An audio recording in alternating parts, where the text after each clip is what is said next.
is right around the world.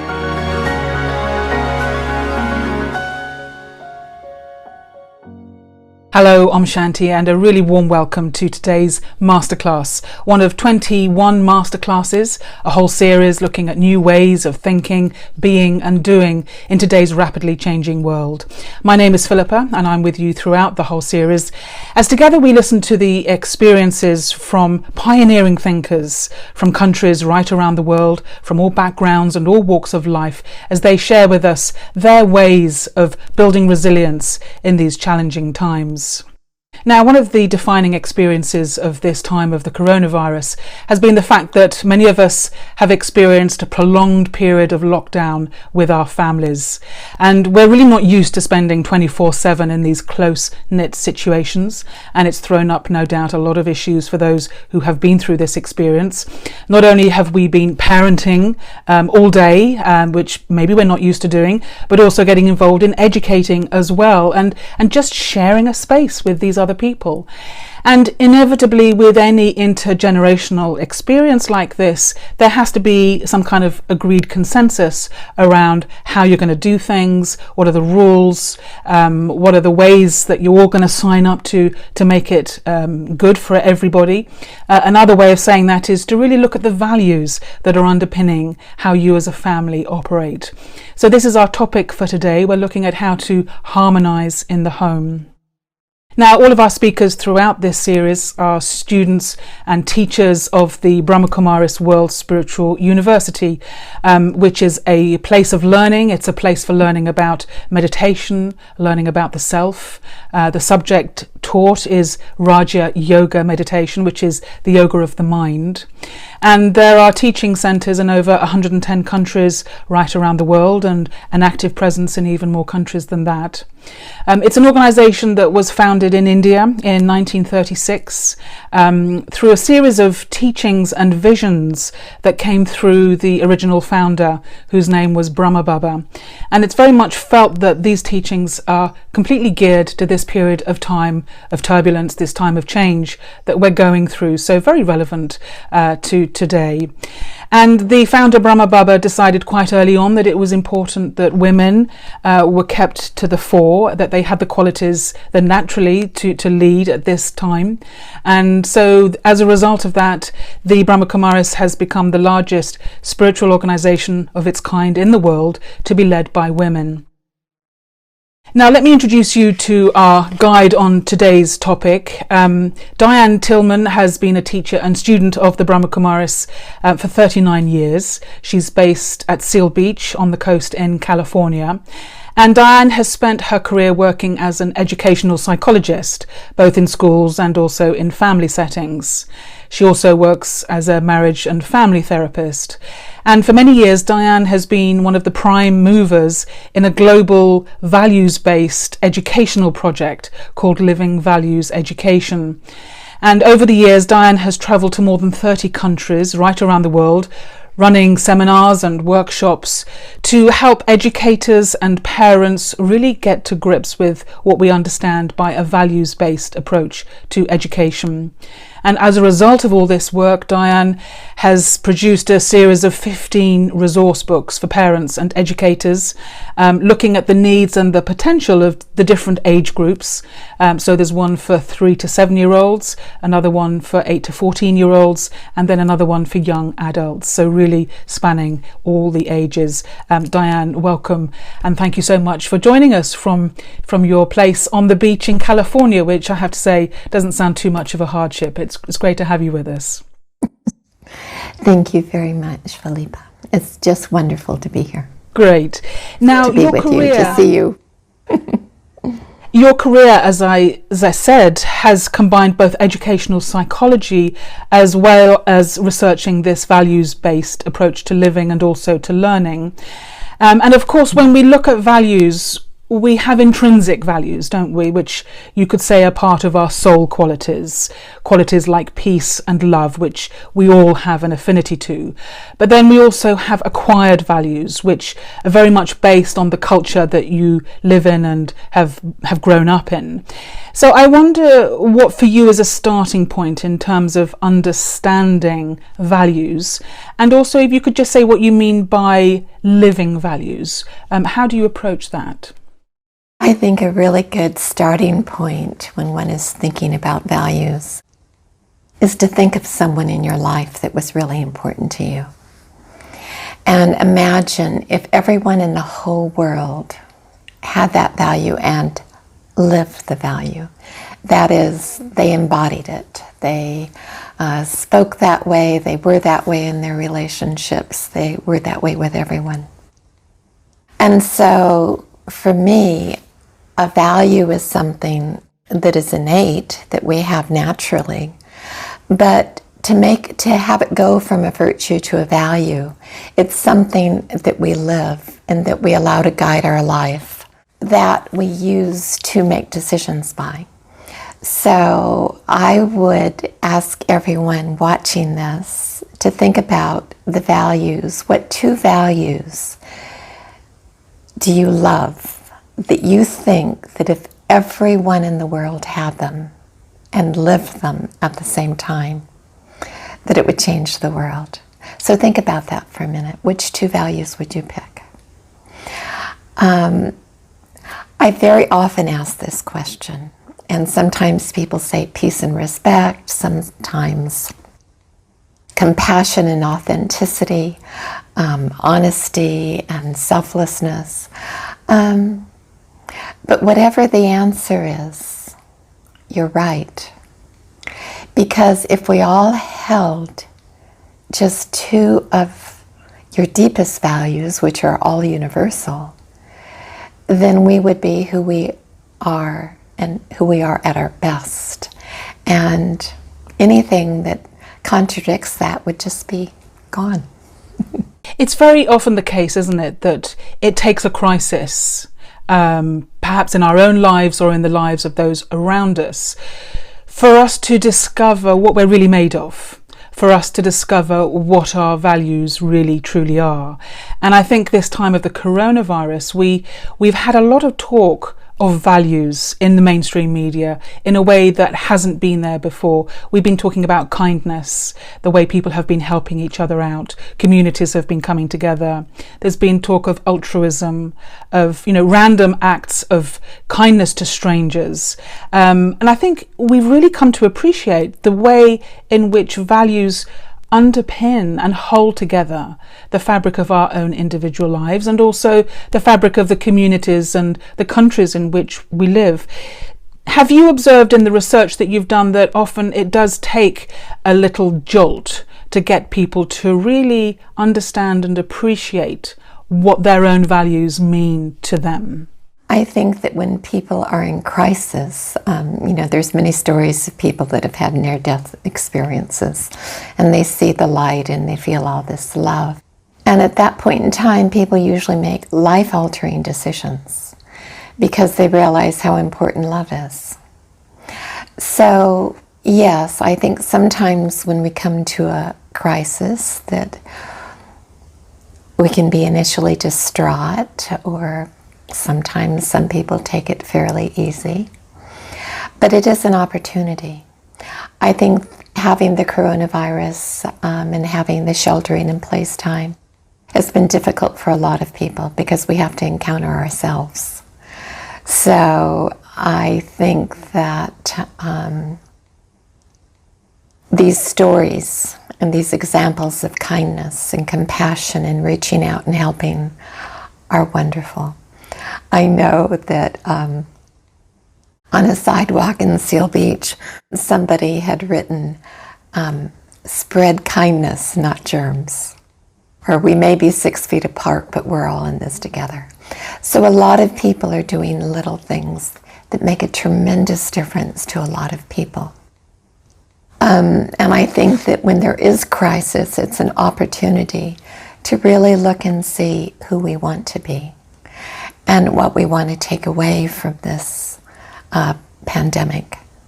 I know that the environment is very important to me. You know, I'm loving the clear skies. And in some ways, you know, we don't get to see some of those that are nearest and dearest to us. But in other ways, we get to see them virtually and a much larger community of our friends virtually. So that's been lovely too.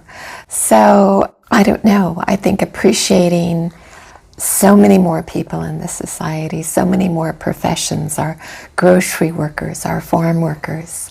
So yes, I hope that we all really deepen our values at this time and extend our circle of values.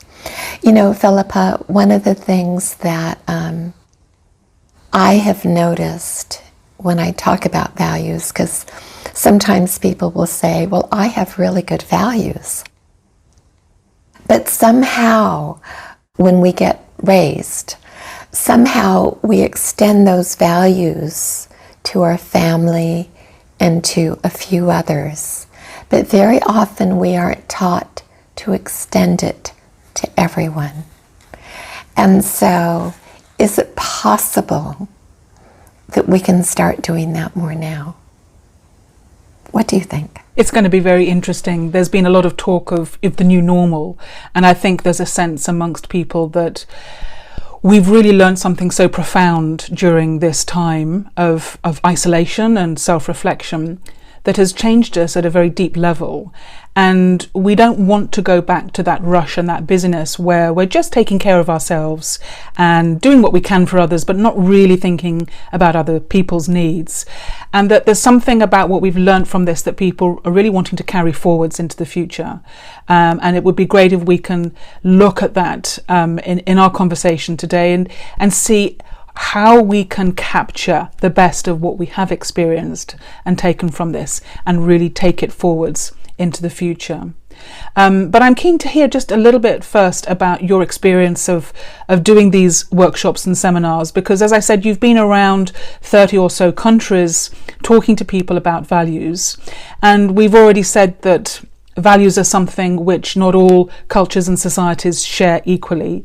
And I'm wondering to what extent you found that there were shared common values, and what you have done to help people when they encounter a value system that they don't share, that's not the same as theirs, and how you communicate across that that divide in a way of not seeing something in the same way as my neighbour. How do we restore a sense of well-being when those values aren't necessarily being shared?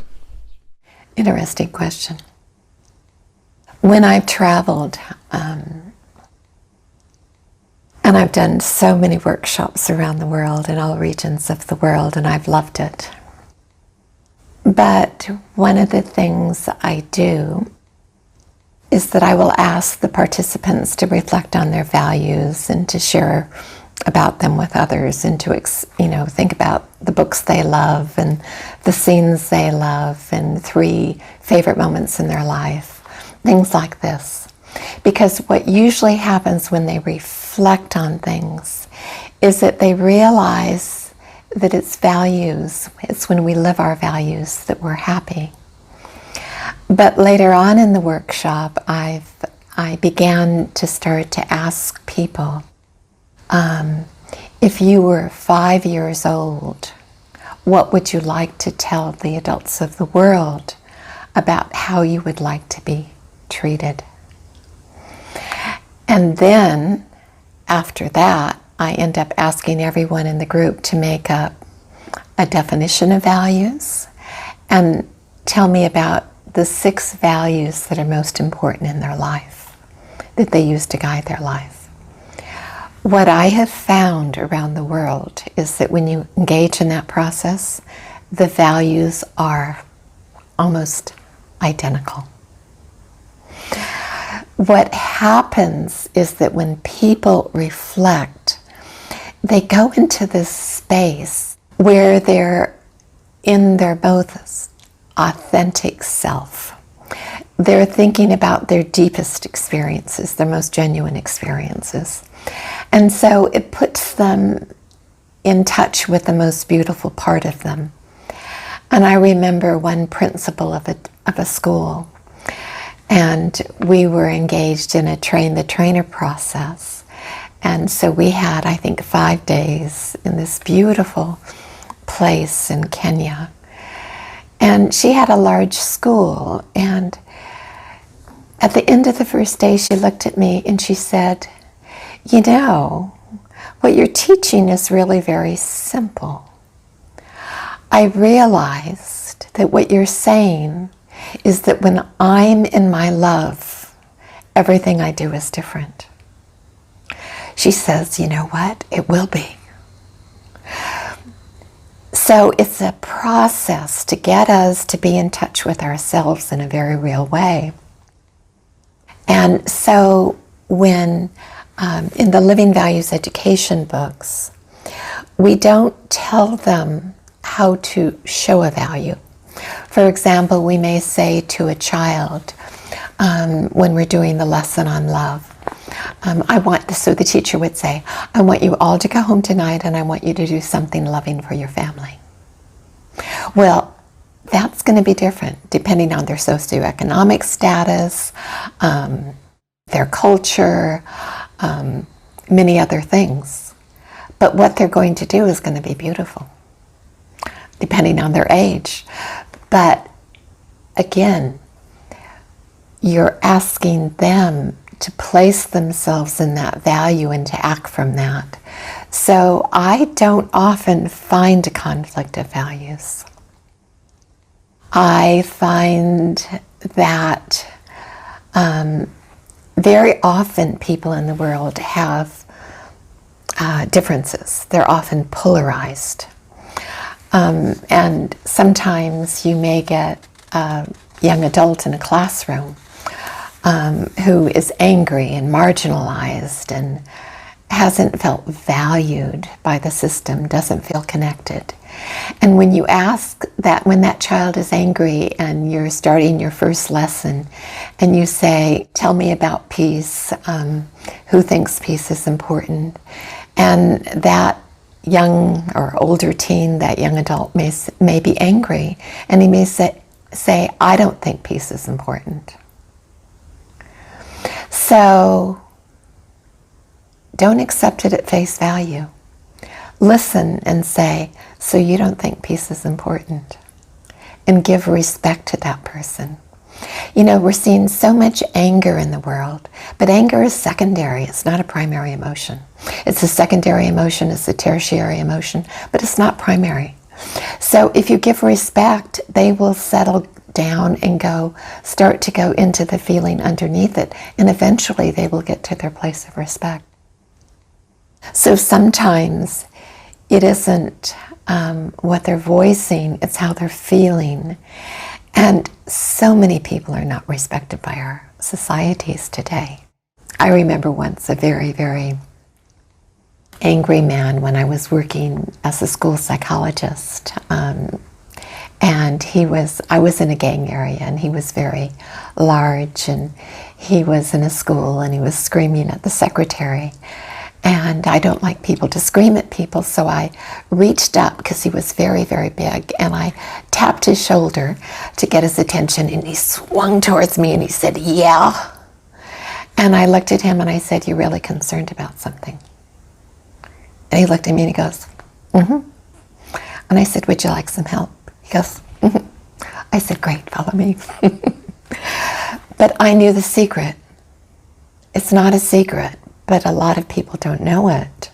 And that is that the anger is not first. There's always the hurt or the fear, the concern, the feeling unsafe. And I knew that if he was there yelling, it was because he was concerned about his child. So I think we need to see the anger that we're also seeing at this time as fear and say, "You're really concerned about something, tell me more." And I find that when we have real conversations, we can often look at those deeper things that we care about. And we may not agree on all of it in terms of how we carry it out, but a dialogue with respect, a dialogue with caring is incredible.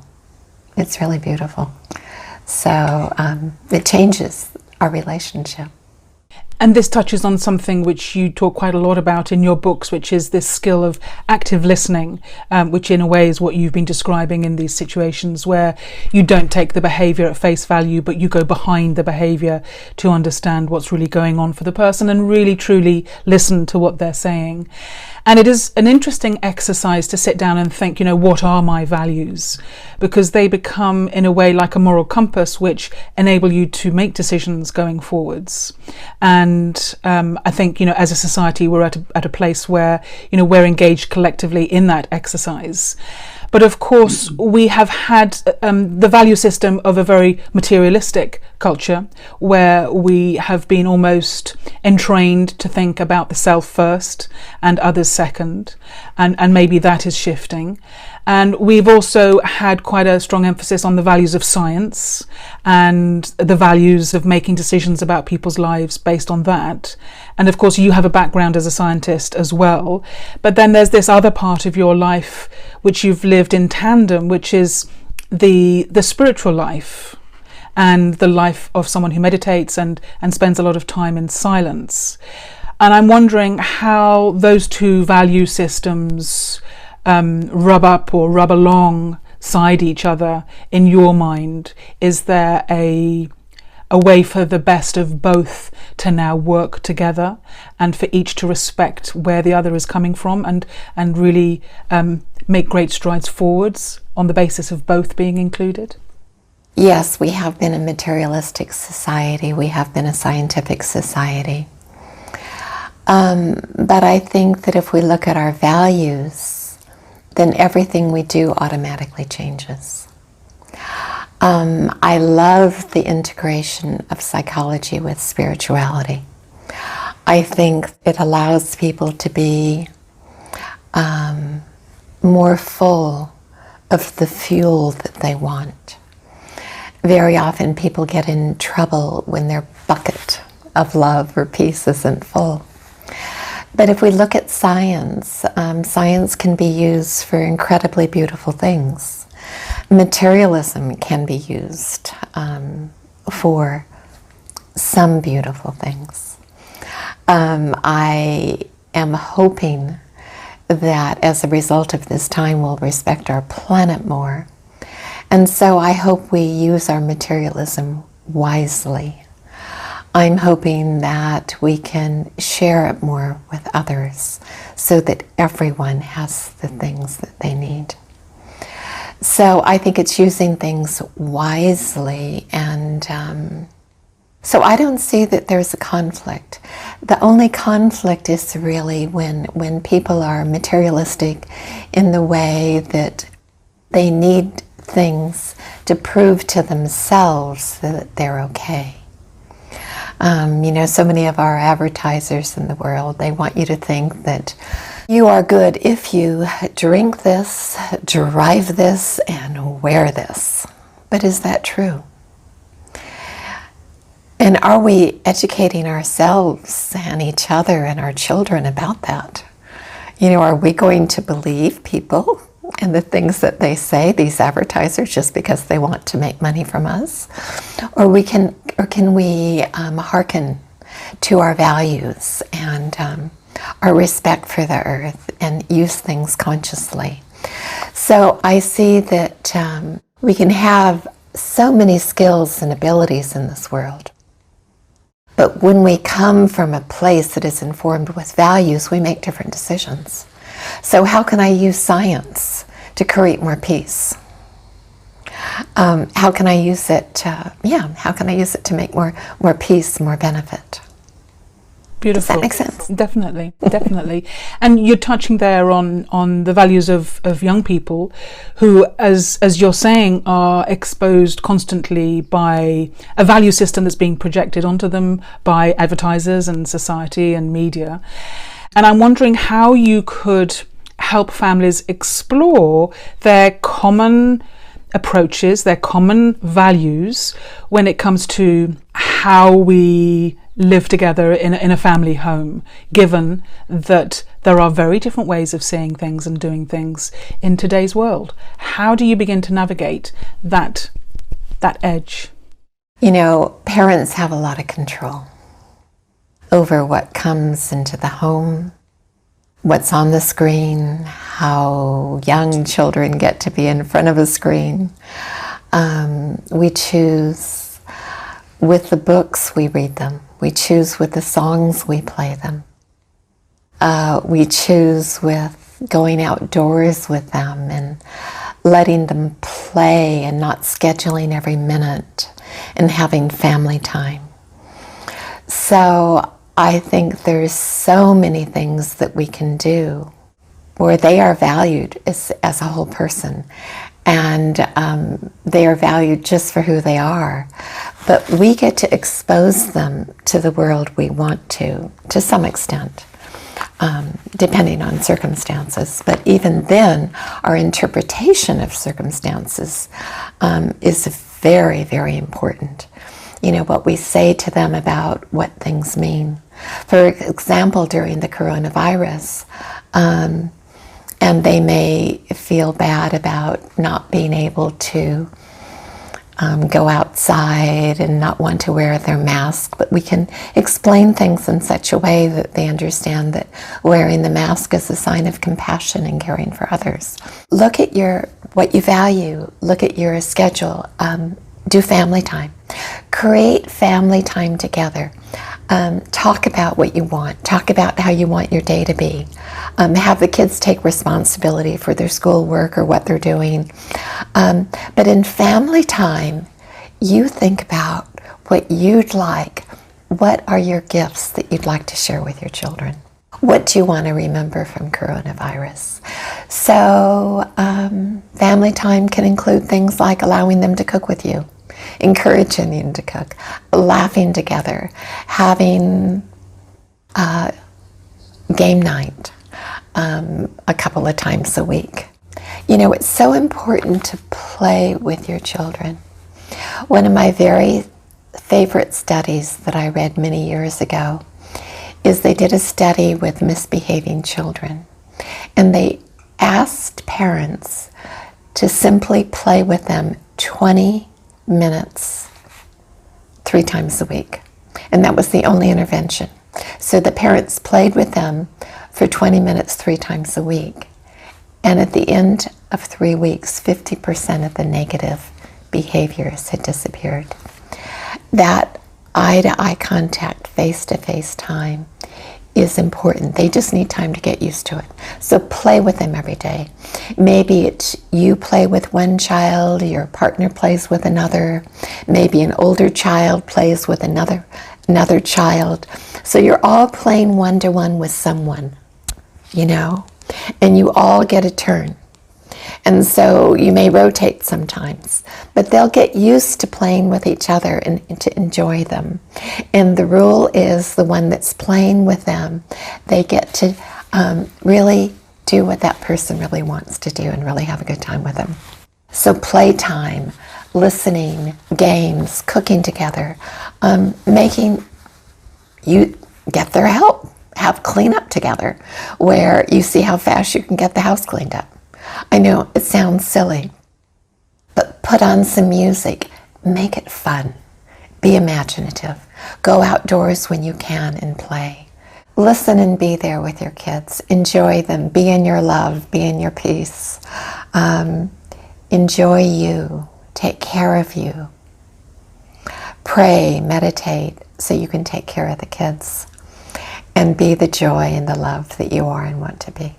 It is true when you're dealing with children and young people, is they very often learn from who you are as a person. that they see through you if you're trying to pretend to be something that you're not, or there's something different on the outside from what is on the inside, because they'll pick up very quickly, well, you don't do that yourself. I've seen that you in this situation have behaved in this way. And that brings us on to really the values that we apply to ourselves, and the fact that we need to sometimes change and really reevaluate who we are as people. And for you, I am imagining that that is where your spiritual practice has come in and given you support in making those changes in your life. But how do you advise people when it comes to applying what you're talking about to themselves? What have you found really works? Yes, you're absolutely right. Kids will see what we're doing. They'll do what we do, not do what we say. If what we're doing and we're saying is inconsistent. So you're absolutely right about that. In terms of our own values and strengthening that practice, yes, my spiritual practice has really helped. So pray, meditate, enjoy being present. Take a value, one of the ones you love.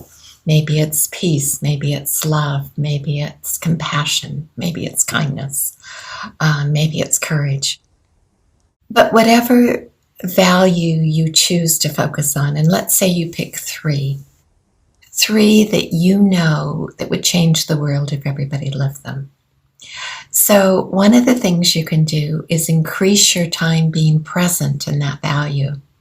So enjoy yourself as that being of peace or love or compassion. And when you take a walk and when you're with your kids, let yourself have that play across your mind so you're in that space. Be in that space when you have a conversation. Be in that space when you're cooking, when you're chopping vegetables, when you're playing. Enjoy yourself. Another thing that's very interesting to do is to do a mind map with your kids about this, or just with yourself about this, or with some friends about this. But think about what is the effect of peace on yourself versus the lack of peace. What is the effect on others? What is the effect on the community, on the world? It's really a beautiful way to see what an incredible influence values have. That said, most of us have periods of time when we're not in our values. And I think that sometimes we're not in our values when we're not feeling so well. So, for example, sometimes we get grumpy. One of the things I tell kids is that when we're grumpy, it's because we don't have enough love inside. So grow your love inside. And if you're having a dark period or a down period, then journal.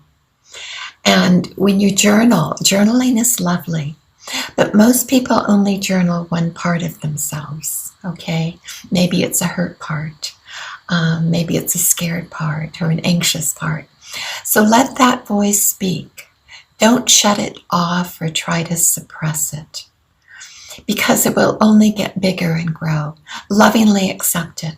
So when you journal on one side of the piece of paper with that, and on the other side of the piece of paper, journal with your nurturing parental self, or your angelic self, or your whatever you want to call it. But your nurturing self that can be loving with you and accepting. And listen to that part and then love it. It's one of the things that a lot of people do, is that they reject their hurt and their fear. And hence they go into great dependencies. whether it be drugs or abuse or excessive shopping or alcohol or too much chocolate, but too much ice cream. But, if we love ourselves, because that's really what we want, isn't it? And so when we love ourselves and deal with our own pain and accept ourselves, that part can actually heal. And then we're much freer to be in our love. When we're in our love, when we're in our peace, we're automatically secure. And that allows our values to really bloom. Another thing, if you've gone through the 3 moments in your life that were very meaningful, very enriching, very important to you, look at the value you were showing at that moment in time and know that that is your value. So your values give you happiness. So whenever there's a decision to be made that's difficult, just think, what's my value? Okay, I value peace. I'm going to do that. So those are a few things that you can do. You can also dance it and draw it and create art and be creative with it. Make it your own. It's certainly the case that when you feel really secure in your values, you feel really safe and connected inside. It somehow gives you a framework within which you can live and make your decisions and you can be. And what I'm understanding from what you're saying is that when it comes to looking at harmony in the home, if we learn to look at our own selves and create harmony within ourselves by looking at all those different aspects of our being and try and give a voice to those parts which we maybe sometimes shut away, that will then ripple out and affect those in the family that I'm living with. That will create a stillness for my partner. It will create an energy of harmony for the children and whoever we're sharing our living space with. That we very often try and fix people who are out there rather than look to create within myself the experience that I'm wanting to see in the family, in the home.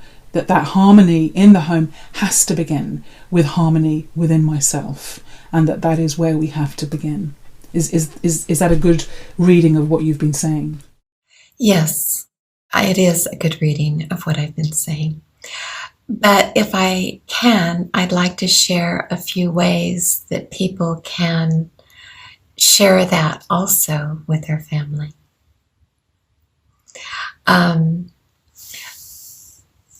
I talked a little bit about family time, but one of the things that you can do during family time is to take up values. There is the Living Values education resources that are free on the Living Values site. You could, for example, download the Peace Unit and visualize peace together. You could create a peace tent in the house. You could look at caring for the earth and our oceans and learning about that. So you can bring up topics and create interest and do projects together and create things together so that you're actually discussing values. I've been receiving letters from prisoners lately that are doing living values in prisons in California. And some of them say that they never discussed values before. But another thing you can do in your home is, for example, you could all pick a virtue or a quality or a value to enjoy for that day or for that week. The older kids could research it and look at quotes. The younger kids could draw about it. And during family time, you can share about it. We can teach so much by our way of being and by the things we choose to do. And it's just creating the habit of having conversations about these things. Like your prisoner was saying, how often do we in our lives have conversations about what are our values and what values are important to us? So that's very inspirational to think that we can do that. And of course it doesn't just apply to the family, but we can do that in our working relationships, within our office environment. We can do that within our neighbourhoods. This is a conversation that can happen at every level of society, because, as we've been saying, it underpins everything that we do. And we've been seeing how values have been really being expressed during the last few months in this time of coronavirus. So, it's such a worthwhile topic to be exploring. So thank you so much for prompting so much self-inquiry into this whole area. It would be wonderful, Diane, if you could just lead us into a meditation that allows us to maybe come into a place where we feel that connection to our own inner values and really have a tangible experience of that we can then go away and practice, each one of us, in our own meditations. That would be really helpful. Thank you.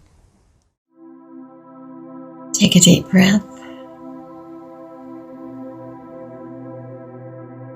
and let yourself be surrounded by the light of peace.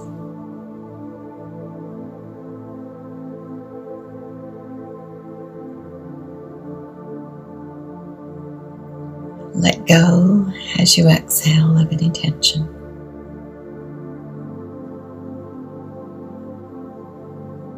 And take in another breath of the light of peace.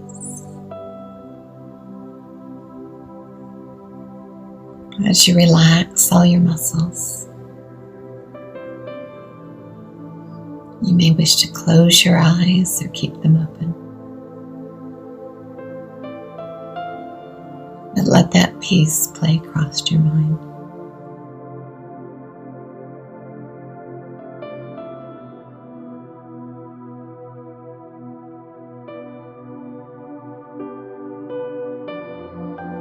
With peace, there's a feeling of stillness within.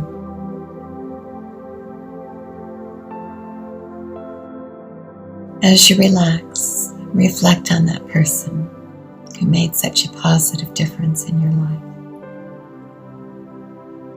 What value did he or she have?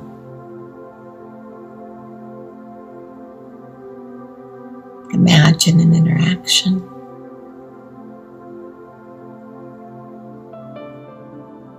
And imagine what the world would be like if everyone in it held that value.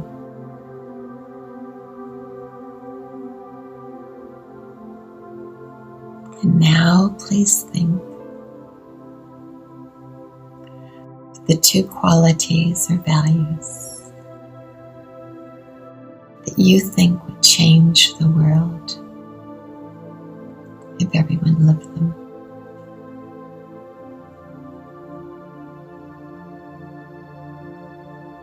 You're naming these because these are your qualities, your values.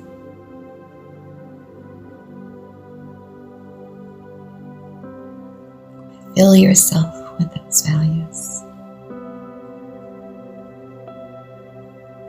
Take the first one and imagine going through the day with that value.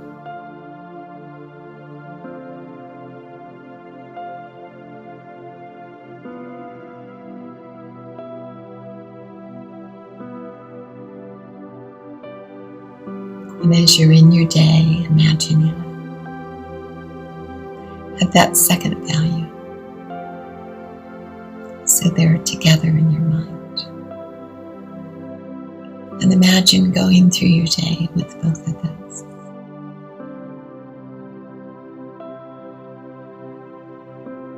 And what would happen if everyone else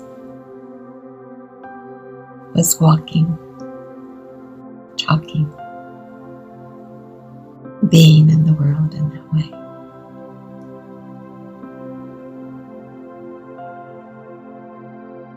We're in a special time, a transformative time, a time of change.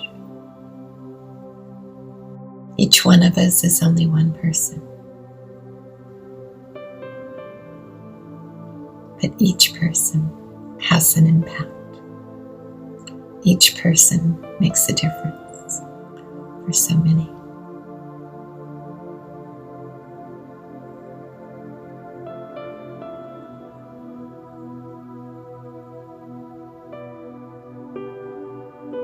Enjoy feeling your values. Let them play across your mind. And know that as you're doing this, that you're creating an energy. Perhaps your way of being, perhaps your words, perhaps your energy.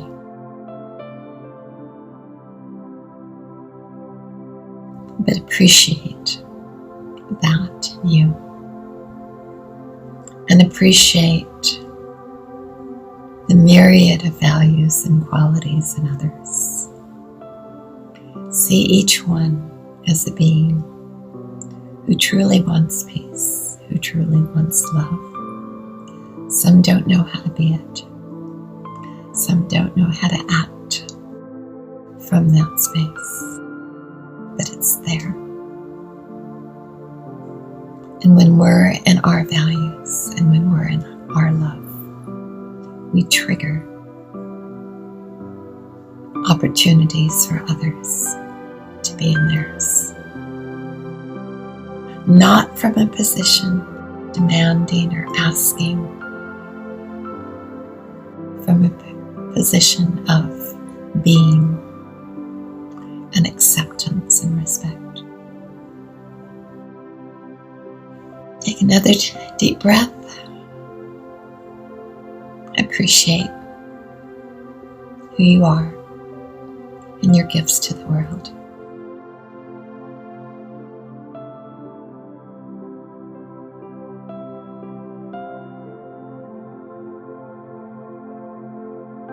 Another deep breath and surround yourself with the light of love.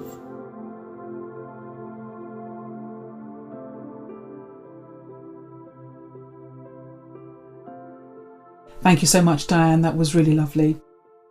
Thank you, Philippa.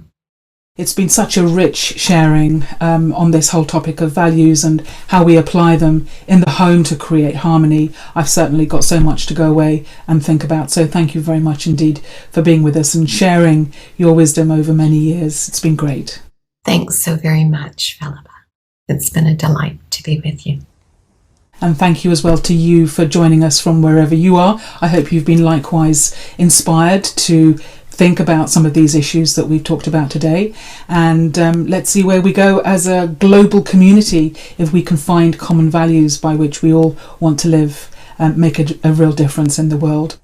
So until next time, thank you for being with us. Take good care, keep safe, Om Shanti, and goodbye.